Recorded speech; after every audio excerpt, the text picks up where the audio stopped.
5 فروری یوم یکجہتی کشمیر کی مناسبت سے سفارت خانہ پاکستان کی طرف سے تقریب کا اہتمام کیا گیا، جس میں جاپان میں سوشل میڈیا، ٹی وی، اخبار سے تعلق رکھنے والے افراد کو مدعو کیا گیا تھا، جس میں آج نیوز سمیت مختلف جاپانی اور پاکستان سے تعلق رکھنے والے صحافی شامل تھے۔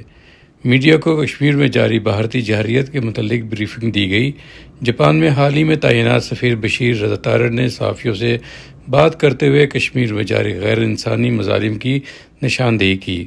ان کا کہنا تھا، انسانی حقوق اور انٹرنیشنل میڈیا کی ذمہ داری ہے کہ وہ کشمیریوں کی آواز بنے اور بھارت کا اصل چہرہ دنیا کو دکھائیں۔ اس موقع پر سفیر پاکستان نے جاپانی حکومت عوام کا سیلاب کے دوران مدد کرنے پر شکریہ بھی ادا کیا۔